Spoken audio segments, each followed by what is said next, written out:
Hey everybody, Michael Gardner. This is Power of Creation number 8. I want to follow up on the last video as far as choosing from ego and spirit and how that relates to the element of trust. One of the questions I've asked over and over in training for years is what's the one element that's absolutely essential in any relationship, including the one with yourself? And the answer is trust. Without trust, everything else doesn't really matter. Without trust, you're not really going to love. Without trust, you're not really going to connect with yourself or with others. Without trust, you're not going to realize your full potential and possibilities. But that happens when we live from here.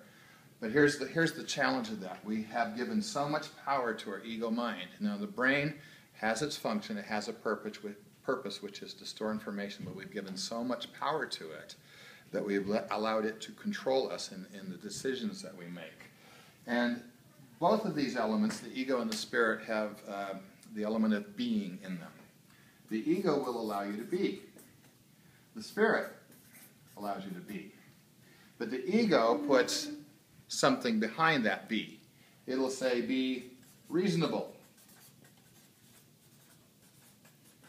Well, reasonable according to who? Be reasonable according to your life experiences, everything that you ever experienced. You've got to be reasonable according to that. So if anything new comes along, we have to fit it into what we deem to be reasonable. So we're not going to really learn anything new because we're just going to conform it to what we already believe.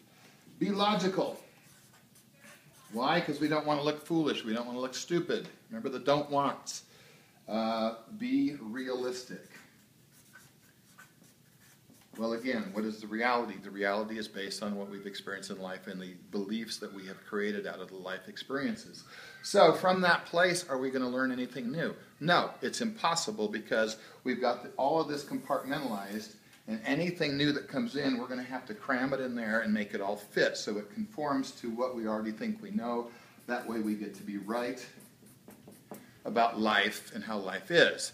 We might, even in the idea of wanting to look good, say, I'm open to new possibilities, but even if those new possibilities come along, we're going to want to funnel them in here so we can be reasonable, be logical, be realistic, so that we don't look foolish, don't look stupid, don't make mistakes. We don't want to make a mistake.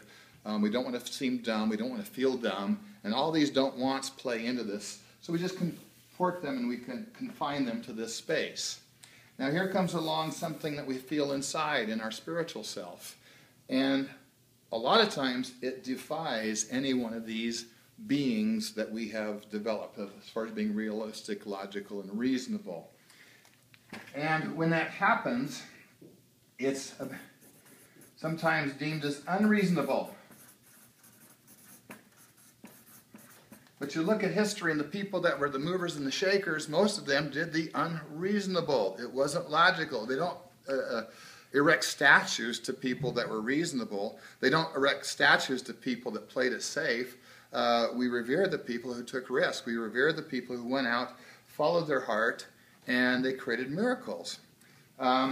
This ties into the element of desire. Desire is from the Latin deicere, which means of the Father. Now, if you're somebody who believes in a higher power, which I do, to me that would be of the Father, would be of God. And a lot of times when we have a desire, it is something from this loving universe or loving God that's saying, here, go for this. You can have it.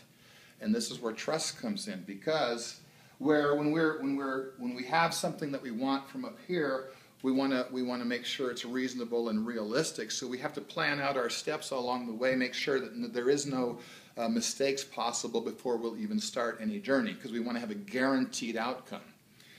So we get caught up in the mechanics of how we're going to do it.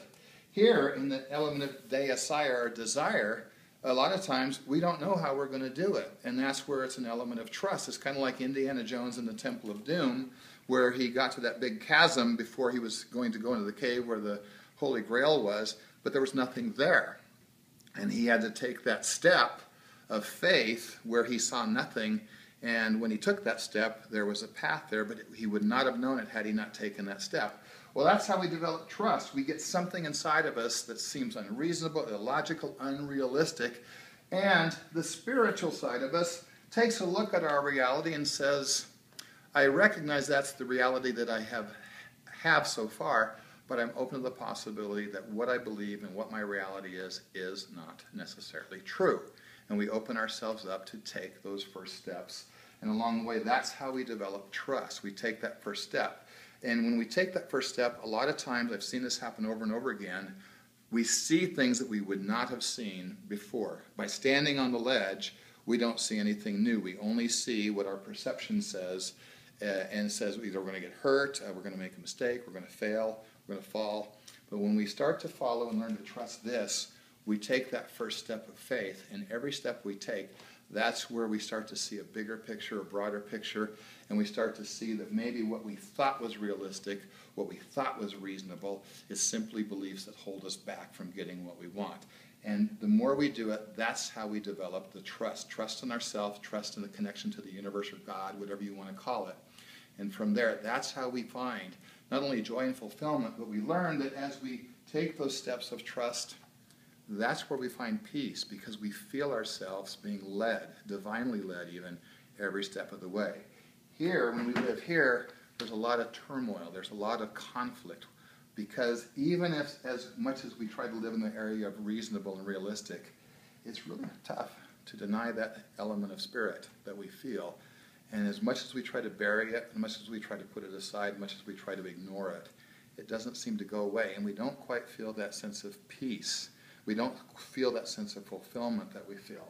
And so when we go here, it is risky because we're going into an unknown. But as we learn to walk along that path, that's where we learn that in each step as we're guided, even though we don't see how we're going to get there, we learn to trust that whatever we feel in our desire, there is a way to find it. Anyway, that's all I have for right now. Hope that helps you out. If you have comments or questions, I welcome them. I use comments and questions to address the next issue if they come up, if it seems like there's a common question mark. Other than that, wish you well. We'll see you next time.